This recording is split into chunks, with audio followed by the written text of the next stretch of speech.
ये कहानी Chris gardener की जिंदगी पर आधारित है, जिन्होंने अपनी जिंदगी में बहुत सी मुश्किलों का सामना करके कामयाबी हासिल की। ये कहानी आपको इंस्पायर करेगी और जिंदगी में खुशी की असली कीमत बताएगी। 1981 के दौर में क्रिस अपनी पत्नी लिंडा और बेटे क्रिस्टोफर के साथ सैन फ्रांसिस्को में रहता था। उसने अपने सारे पैसे लगाकर बोन डेंसिटी स्कैनर नाम की ढेर सारी मशीनें इस उम्मीद में खरीदी थी कि वो आसानी से हॉस्पिटल में बिक जाएंगी, लेकिन किस्मत को तो कुछ और ही मंजूर था। वो मशीन एक्सरे मशीन की कीमत से दुगने दामों पर थी, तो जाहिर सी बात थी कि उसे बेच पाना एक जंग जीतने के बराबर था। लेकिन क्रिस को घर का गुजारा चलाने के लिए महीने में कम से कम 2 मशीनें बेचनी ही पड़ती थी, वरना घर का किराया और राशन का इंतजाम मुश्किल हो जाएगा। इन्हीं हालातों के चलते क्रिस की जिंदगी आर्थिक परेशानियों से जूझ रही थी। 2 महीनों से उसने अपने घर का किराया नहीं दिया था और घर का खर्च चलाने की सारी जिम्मेदारी लिंडा के कंधों पर आ चुकी थी, जो पैसों के लिए डबल शिफ्ट में काम कर रही थी। हर बार क्रिस की नाकामयाबी को देखकर लिंडा थक चुकी थी। उसे लगने लगा था कि क्रिस अपनी जिंदगी में कुछ भी कर नहीं पाएगा और क्रिस से शादी करके उसने अपनी जिंदगी बर्बाद कर दी है। पैसों की किल्लत के चलते उन दोनों में झगड़ा होना एक आम बात हो चुकी थी। हर रोज की तरह क्रिस अपने बेटे क्रिस्टोफर को स्कूल छोड़कर स्कैनर बेचने के लिए निकल जाता है, पर कोई भी हॉस्पिटल उसे खरीदने के लिए तैयार नहीं होता। इसके बाद वो लिंडा से मिलता है, जो कहती है कि उन्हें टैक्स न भरने पर नोटिस आ चुका है। क्रिस वहाँ से बाहर जाता है तो पुलिस वाला नो पार्किंग में खड़ी उसकी कार को टो करके ले जाता है। रोज की तरह खाली हाथ वो अपने घर जाता है और खाना खाने के बाद वो रूबिक्स क्यूब सॉल्व करने लगता है, जो उस जमाने में नया नया ही आया था। लिंडा उसे टैक्स के पैसों के बारे में पूछती है तो क्रिस बहाना बनाने लगता है और उनमें झगड़ा शुरू हो जाता है। फिर क्रिस दूसरे कमरे में बैठकर रूबिक्स क्यूब सॉल्व करने लगता है, जो उसके लिए काफी आसान था। अगले दिन उसे एक आदमी अपनी महंगी गाड़ी चलाते नजर आता है। क्रिस उससे पूछता है कि वो क्या काम करता है, तो वो एक बड़ी बिल्डिंग की ओर इशारा करके कहता है कि वो इस बिल्डिंग में स्टॉक ब्रोकर का काम करता है। क्रिस उस बिल्डिंग से बाहर आते हुए सभी लोगों को देखता है, जो काफी खुश नजर आ रहे थे। क्रिस भी उन जैसी ही खुशी पाना चाहता था और उसे लगता है कि परेशानियों के मोहल्ले से बाहर निकलने का यही रास्ता है। वो स्टॉक ब्रोकर की नौकरी करने का फैसला लिंडा को सुनाता है, जो उसका मजाक उड़ाकर चली जाती है, क्योंकि वो सिर्फ +2 पास था।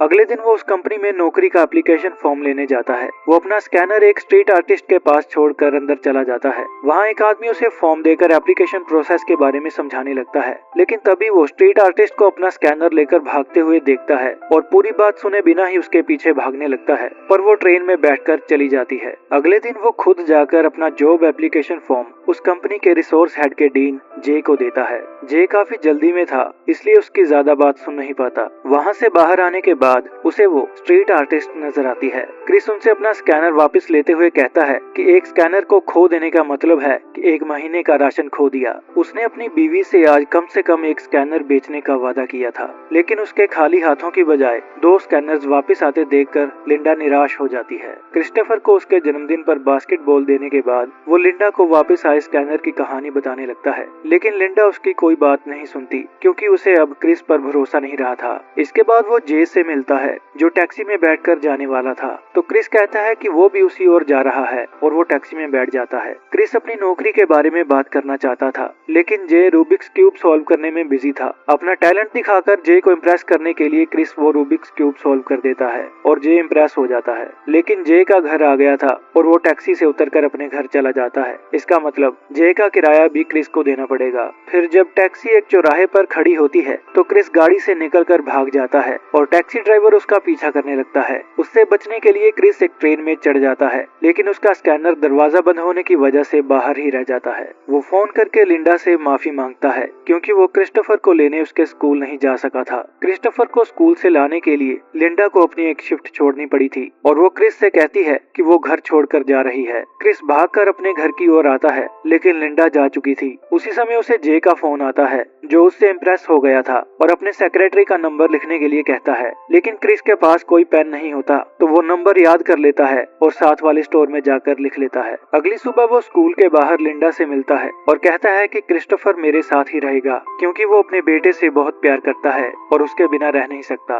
लिंडा उससे काफी नाराज थी। वो क्रिस्टोफर को उसके पास छोड़कर चली जाती है। शाम को वो क्रिस्टोफर को स्कूल से लेकर घर चला जाता है और मकान मालिक उसे मकान खाली करने के लिए कहता है, क्योंकि उसने 2 महीनों से किराया नहीं दिया था। क्रिस उससे कुछ दिनों की मोहलत मांगता है, जिसके बदले में वो घर को पेंट करेगा और मकान मालिक मान जाता है। अगले दिन जब वो दीवारों को पेंट कर रहा था, तब दरवाजे पर पुलिस उसे गिरफ्तार करने के लिए आ जाती है, क्योंकि उसने नो पार्किंग का चालान नहीं भरा था। वो पुलिस स्टेशन जाकर चालान भरता है, लेकिन पुलिस वाला कहता है कि चालान सुबह 9:30 बजे वेरीफाई होगा और तब तक तुम्हें यहीं पर रहना पड़ेगा। क्रिस कहता है कि सुबह 10:15 बजे उसका इंटरव्यू है, लेकिन पुलिस वाला उसकी कोई बात नहीं सुनता। वो लिंडा को फोन करके उसे क्रिस्टोफर का ध्यान रखने के लिए कहता है। अगली सुबह वो अपने इंटरव्यू के लिए भागता है। उसके पास इतना वक्त भी नहीं था कि वो ढंग के कपड़े पहन पाता। क्रिस उनसे कहता है कि वो बाहर बैठकर कोई कहानी बनाने की कोशिश कर रहा था कि वो इन कपड़ों में क्यों आया है, लेकिन वो कोई भी कहानी बना नहीं पाया। फिर वो उनसे कहता है कि चालान ना भरने की वजह से पुलिस ने उसे गिरफ्तार कर लिया था। उसकी ये बात सुनकर सब हंसने लगते हैं, क्योंकि चालान भरना उनके लिए बहुत छोटी बात थी। फिर क्रिस उन्हें अपनी पढ़ाई के बारे में बताता है। वो कहता है कि वो अपनी क्लास में फर्स्ट आया था, पर उसकी क्लास में सिर्फ 12 बच्चे ही थे,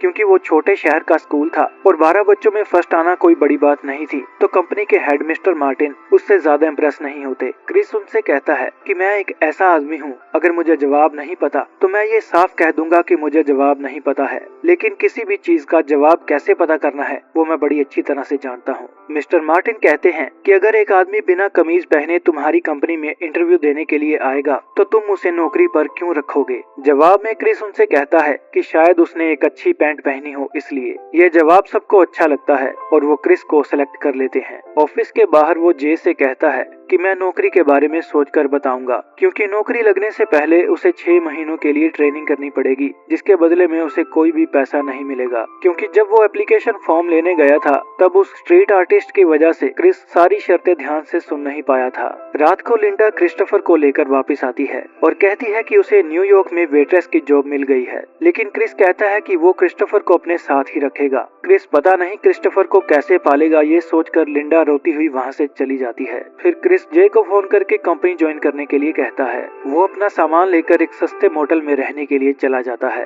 फिर क्रिस्टोफर एक बास्केटबॉल प्लेयर बनने की बात कहता है, पर क्रिस कहता है कि वो एक बड़ा प्लेयर नहीं बन पाएगा, जिससे क्रिस्टोफर का कॉन्फिडेंस गिर जाता है। उसका उदास चेहरा देखकर क्रिस उससे कहता है कि किसी से भी ये बात मत सुनो कि हम अपने सपने पूरे नहीं कर सकते, चाहे वो तुम्हारा बाप क्यों ना हो। अगर हम ठान ले तो हम कुछ भी कर सकते हैं। एक स्कैनर बेचकर उसके पास कुछ पैसे आ जाते हैं जो गुजारा करने के लिए काम आएंगे। फिर क्रिस अपनी ट्रेनिंग पर चला जाता है। सभी कैंडिडेट्स में से सिर्फ एक कैंडिडेट की ही सिलेक्शन होगी। क्रिस के लिए वहाँ टिकना आसान नहीं होगा, क्योंकि ना तो वो अच्छे स्कूल कॉलेज में पढ़ा था और ना ही उसे स्टॉक मार्केट की कोई जानकारी थी। ट्रेनिंग इंचार्ज बताता है कि पिछले साल एग्जाम में एक कैंडिडेट के 96% मार्क्स आने के बावजूद भी कंपनी हेड ने उसे सिलेक्ट नहीं किया था, क्योंकि एग्जाम के अलावा और भी बहुत सारी चीजें देखी जाती हैं और वो सबको मेहनत करके 100% मार्क्स लाने के लिए कहता है। बाहर आकर उसे मिस्टर मार्टिन मिलते हैं, लेकिन वो उनसे लंबी बातचीत नहीं कर पाता, क्योंकि एक भिखारी उसका स्कैनर लेकर जा रहा था जो स्टेशन पर छूट गया था।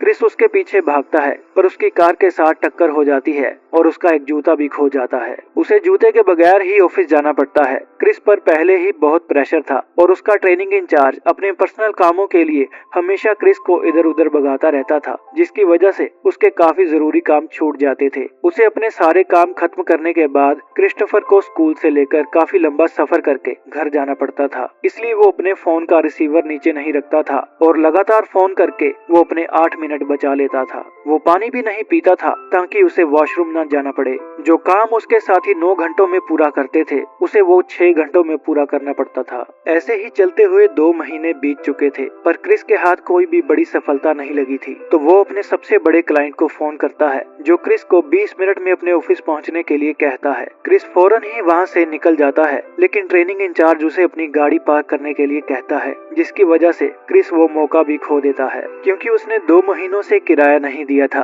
तो मोटल वाला भी उससे किराया मांगने लगा था। उसका सबसे बड़ा क्लाइंट फुटबॉल मैच देखने जाने वाला था और इस बात का फायदा उठाकर क्रिस अपने बेटे को साथ लेकर उससे मिलने चला जाता है। वो उस दिन वक्त पर ना पहुंचने के लिए माफी मांगता है और उसे मौका देने के लिए शुक्रिया कहता है। फिर वो आदमी उन्हें अपने साथ फुटबॉल मैच देखने के लिए बुला लेता है। मैच के दौरान वो क्रिस से कहता है कि मैं तुमसे इम्प्रेस हूँ, लेकिन इसका मतलब ये नहीं कि मैं तुम्हारी कंपनी में पैसे लगाऊंगा। क्रिस की वहाँ बात नहीं बनती, लेकिन क्रिस्टोफर काफी खुश था जो मैच एंजॉय कर रहा था। अगली सुबह उसे इनकम टैक्स का नोटिस मिलता है। क्योंकि उसने टैक्स नहीं भरा था, तो डिपार्टमेंट ने उसके बैंक अकाउंट से टैक्स के पैसे काट लिए थे। वो पैसे उसके लिए बहुत जरूरी थे क्योंकि उन्हीं से उसका गुजारा चलने वाला था। फिर वो अपने एक दोस्त के पास उधार के पैसे वापस मांगने जाता है, लेकिन उसका दोस्त उसे पैसे देने से मना कर देता है। कुछ देर बाद उसे वो भिखारी फिर से नजर आता है और क्रिस अपना स्कैनर वापस ले लेता है। वो जगह जगह जाकर उसे बेचने की कोशिश करता है और एक डॉक्टर उसे खरीदने के लिए मान जाता है, लेकिन वो स्कैनर खराब हो चुका था, इसलिए वो बिक नहीं पाता। सबसे बड़ी परेशानी तो तब आती है जब वो मोटेल वापस जाता है। मोटेल वालों ने उसका सामान बाहर निकालकर कमरे को ताला लगा दिया था क्योंकि उसने किराया नहीं दिया था। ये देखकर उसकी हालत बहुत खराब हो जाती है। उसे समझ नहीं आता कि वो कहाँ जाए, क्या करे, किससे मदद मांगे। मानो जैसे सभी परेशानियों को सिर्फ एक ही आदमी नजर आ रहा था और वो था क्रिस। लेकिन ये सिलसिला यहाँ थमने वाला नहीं था। मोटेल से निकलकर वो स्टेशन चला जाता है और रात गुजारने के लिए सोचने लगता है। फिर वो क्रिस्टोफर के साथ खेलने लगता है और उससे कहता है कि ये स्कैनर नहीं बल्कि एक टाइम मशीन है जिसकी मदद से हम डायनासोर के टाइम में पहुंच चुके हैं, और डायनासोर से बचने के लिए वो उसे टॉयलेट में ले जाता है। वो कागज बिछाकर क्रिस्टोफर को अपनी गोद में सुला देता है। बाहर से कोई आदमी दरवाजा खटखटाता है, लेकिन क्रिस उठकर दरवाजा नहीं खोलता। उसने अपनी जिंदगी में खुद को इतना बेबस और मजबूर कभी महसूस नहीं किया था। तो उसके सब्र का बांध टूट जाता है और वो रोने लगता है। अगले दिन वो रहने के लिए एक चर्च में जाता है जहाँ बहुत लंबी लंबी लाइन्स होती हैं। चर्च में जगह कम थी तो जो वक्त पर आ जाता था उन्हें जगह मिल जाती थी और बाकी लोगों को वापस भेज दिया जाता था। वो स्कैनर को ठीक करने की कोशिश करता है, लेकिन उसका एक पार्ट खराब हो गया था और नया पार्ट खरीदने के लिए उसके पास पैसे नहीं थे। अब क्रिस की परेशानियां दुगनी हो चुकी थी। उसे वक्त से पहले अपना सारा काम खत्म करके अपने बेटे के साथ चर्च की लाइन में लगना पड़ता था ताकि उन्हें जगह मिल सके। ये स्ट्रगल उसकी जिंदगी का सबसे मुश्किल दौर था, जिसकी वजह से वो खाना पीना भी भूल चुका था। उस चर्च में क्रिस की तरह सैकड़ों लोग थे जो अपनी जिंदगी की परेशानियों से जूझ रहे थे। अगले दिन वो अपनी इंटर्नशिप का फाइनल एग्जाम देता है, लेकिन उसके चेहरे पर नौकरी मिलने का कॉन्फिडेंस नहीं होता। वहाँ से बाहर आकर उसे मिस्टर मार्टिन मिलते हैं जो अपनी टैक्सी का किराया देने के लिए क्रिस से $5 उधार मांगते हैं क्योंकि वो अपना पर्स भूल आए थे। क्रिस के पास बहुत कम पैसे बचे थे पर फिर भी वो $5 दे देता है। आज रात उन्हें चर्च में जगह नहीं मिलती तो वो क्रिस्टोफर के साथ ट्रेन में ही सो जाता है। पैसे इकट्ठा करने के लिए वो अपना खून बेचता है और उन पैसों से स्कैनर का पार्ट खरीदकर उसकी रिपेयर करता है। फिर वो स्कैनर बेचकर कुछ पैसों का इंतजाम करता है ताकि आज रात वो होटल में जाकर आराम से सो सके और कुछ देर के लिए अपनी सारी परेशानियां भुला सके। अगली सुबह वो क्रिस्टोफर के साथ बीच पर जाता है और कुछ सुकून भरे पल जीता है। आज उसकी इंटर्नशिप का रिजल्ट आने वाला था और वो अपनी सिलेक्शन के बारे में ही सोच रहा था। मिस्टर मार्टिन उसकी नई कमीज की तारीफ करते हैं। क्रिस उनसे कहता है कि आज उसकी इंटर्नशिप का आखिरी दिन है, इसलिए वो आज नई कमीज पहनकर आया है। मिस्टर मार्टिन मुस्कुरा कर कहते हैं कि तुम कल भी ये कमीज पहनकर आना क्योंकि कल तुम्हारी नौकरी का पहला दिन है। अपनी नौकरी लगने की बात सुनकर क्रिस बहुत खुश होता है। वो क्रिस से पूछते हैं कि क्या ये आसान था, तो क्रिस कहता है नहीं, ये बिल्कुल भी आसान नहीं था। फिर मिस्टर मार्टिन उधार के पैसे भी उसे वापस दे देते हैं। उस दिन क्रिस बहुत खुश होता है और कहता है इसी एहसास को खुशी कहते हैं। फिर हम उसे क्रिस्टोफर के साथ बातें करते हुए देखते हैं और उनके पास से एक आदमी गुजरता है जो असली क्रिस गार्डन है, और ये सारी कहानी इसी आदमी की जिंदगी का हिस्सा है। कहानी के अंत में हमें बताया जाता है कि क्रिस अपनी जिंदगी में एक कामयाब बिजनेसमैन बना जिसने $multi-million की कंपनी खड़ी कर दी थी। किसी शायर ने खूब लिखा है, मुश्किलों से भाग जाना आसान होता है, हर पहलू जिंदगी का इम्तिहान होता है। डरने वालों को मिलता नहीं कुछ जिंदगी में, लड़ने वालों के कदमों में जहान होता है। अगर आपको ये कहानी हेल्पफुल लगी है तो वीडियो को अपने परिवार और दोस्तों के साथ शेयर करें, वीडियो को लाइक करें, हमारे चैनल को सब्सक्राइब करें और कमेंट्स में अपने व्यूज जरूर बताएं।